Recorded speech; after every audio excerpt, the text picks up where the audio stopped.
Did you all enjoy the lunch? Okay, now we'll begin the afternoon session. The papers that will be present in contest session 2 are about education and marginal populations. As we did in session 1, all the presenters must finish their presentation within 20 minutes, and then we have Q&A be followed. First, paper of the contest session 2 will be presented by 김미진, 김민지, 김지영, 이희정 from Ewha Women's University in Korea.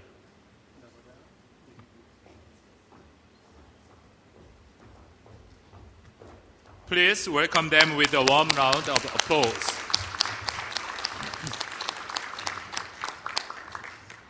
Good afternoon, ladies and gentlemen. Did you have a good lunch? Yes. This is the team of our women's universities. It's an honor for us to present our thesis today. My name is Hee-jung, and my teammates are Mijin, Jiyoung, and Minji. We are a very interdisciplinary teams comprised of mathematics education majors, international politics majors, philosophy majors, and consumer science majors. So we utilized all of our special expertise to prepare for the disease, and we tried to make the disease comprehensive and professional. I hope you enjoy our presentations. Thank you.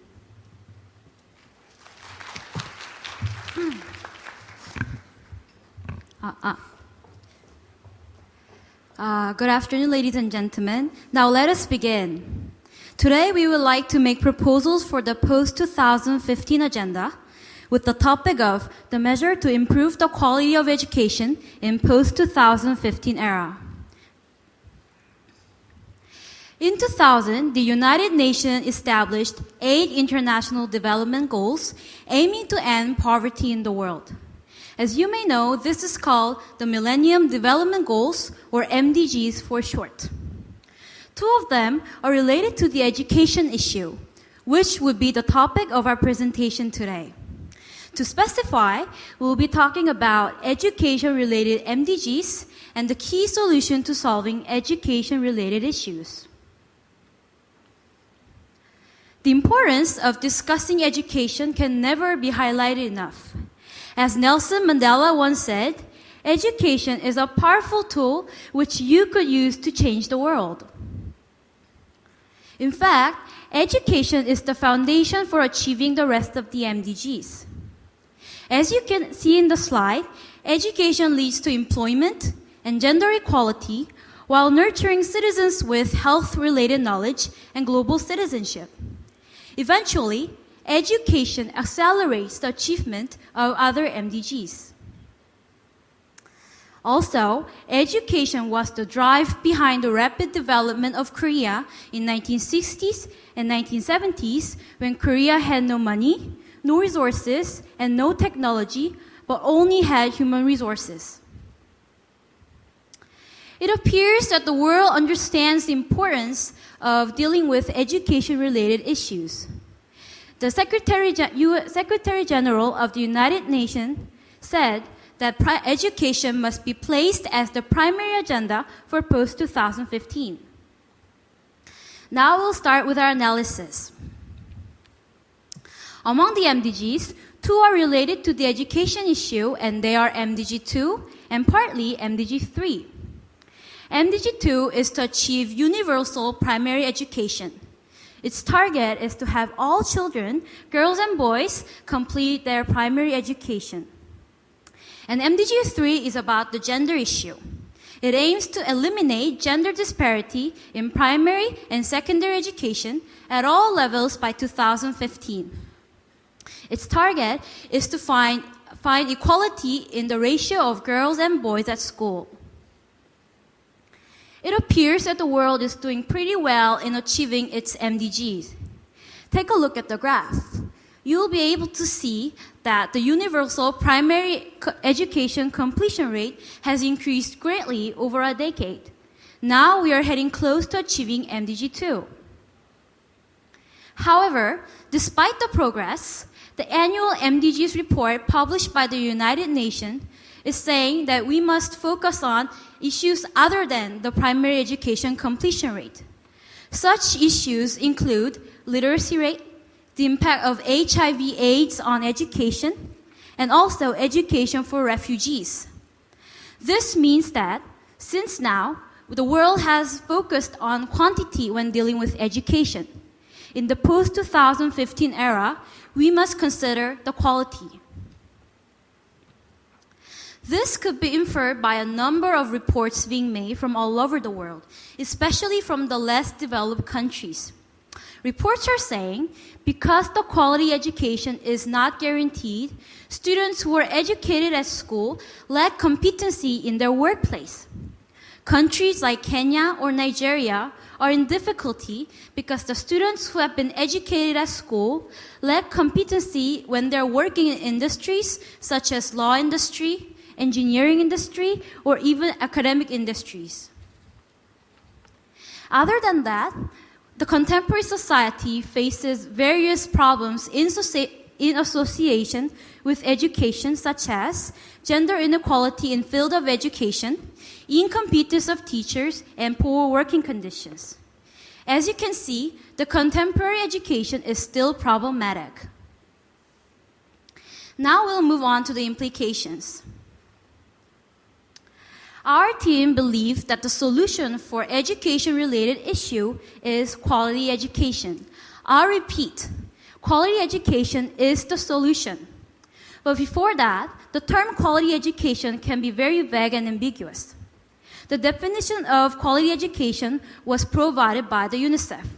According to the UNICEF, quality education consists of 5 essential elements, and they are learner, content, environment, process, and outcome. First of all, learner or students must be fully supported by their families and communities so they can concentrate on studying. Content has to contain all the relevant curricula and basic skills such as literacy, numeracy, or disease prevention skills. As with the environment, a school must be a safe and a protective place for students and must provide adequate resources and facilities. In process, a fully trained teacher must adopt child-centered education. The last essential element is outcome. That is, education must be linked to a positive participation in society. Among these essential elements, we have decided to focus on the quality education process, which exists between education output and education input.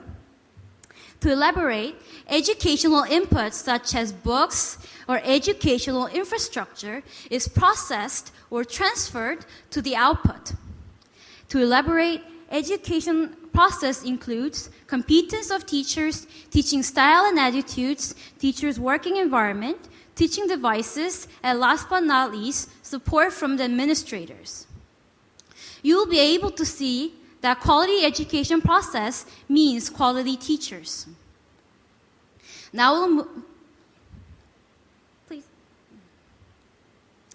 The significance of improving the quality of education process is demonstrated in the works of Dewey, who is a famous expert in the field of education.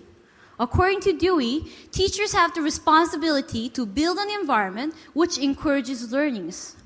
Also, according to the UNICEF, the quality of education can never surpass the quality of teachers. Two of the quotes that I mentioned highlight the importance of having quality teachers or quality education process. Now, we would like to make recommendations for achieving quality education. Our recommendations are largely divided into 2. Firstly, we would like to make policy recommendations to the UN. Second, we would like to share our ideas about the role of universities and university students. Our team would like to advise the United Nations to participate in upgrading the quality of education processes for the developing countries. Two important jobs of the UN would be first, adopting a new set of indicators that assess the quality of education, and second, to foster international partnership. The UN must adopt a set of indicators and make a list of questions. This would be given to the government, and each government must spread the question list to every school. Schools will have their teachers fill out the question list based on which the quality of education processes of that country will be assessed. With the result, the UN can foster international partnership by encouraging cooperation between domestic partners and international partners to solve problems. Now, this here is a set of indicators that our team has devised. 18 indicators came from 5 important aspects of quality education processes.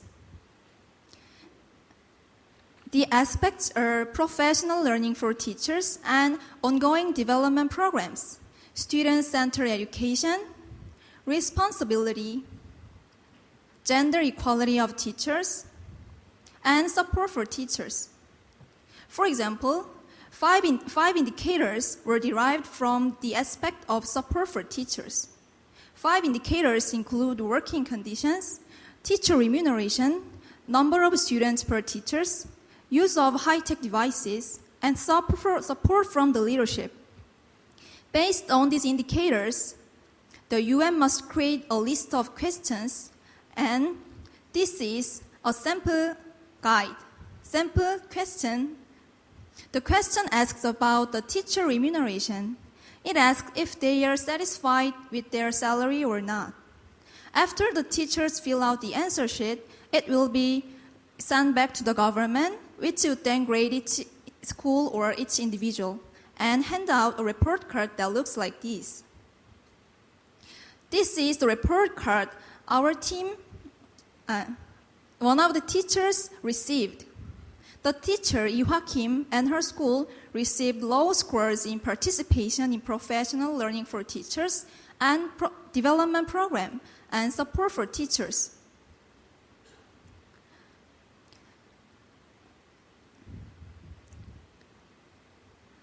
You can see from the report card that teachers didn't get enough support. And maybe Iwa Kim might attend the UN retraining program for teachers. Next page, please.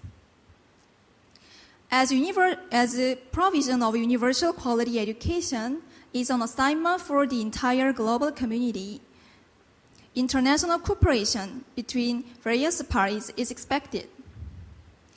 The partners of the partnership can be divided into 2.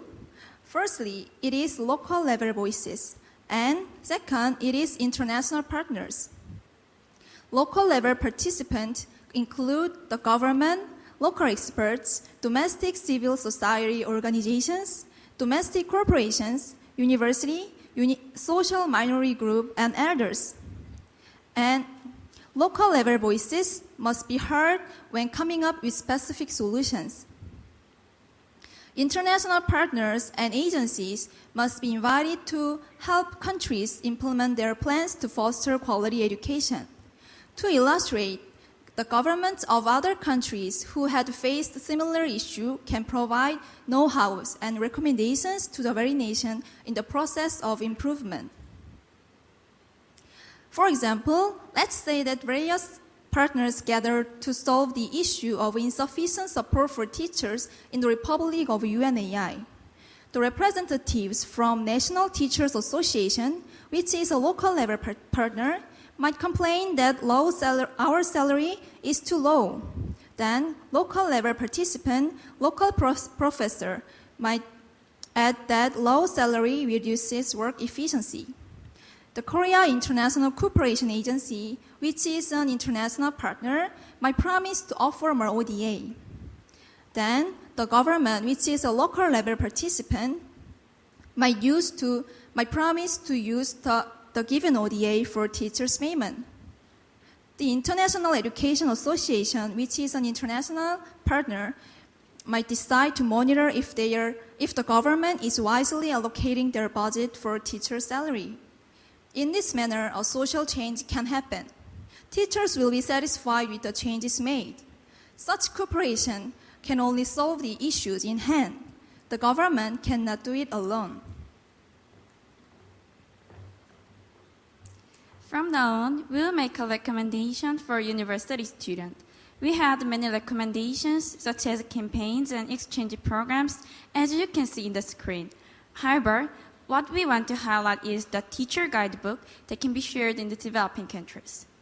To elaborate, the function of this guidebook is to offer information about class content and teaching method to teachers who find quality education challenging.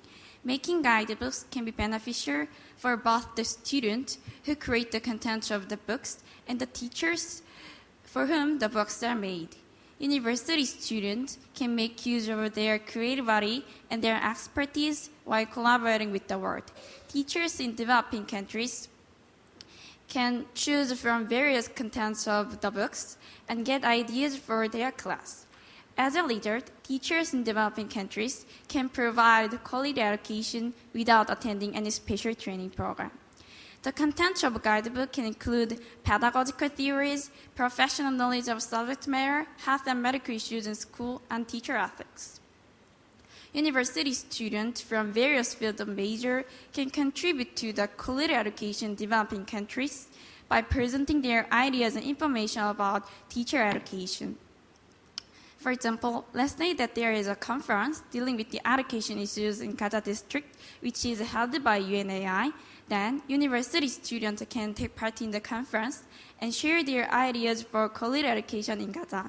And then, UNAI can select some good ideas for teacher guidebook. And this is the example that can be included in the guidebook. It deals with how to educate students about sex education. In fact, the content of quality education includes not only the academic subjects such as mathematics or languages, but also the crucial life skill education for a healthy life. Definitely, sex education is one of the most important contents of life skill education. Thus, it is the essential element for high-quality education and must be included in the guidebook.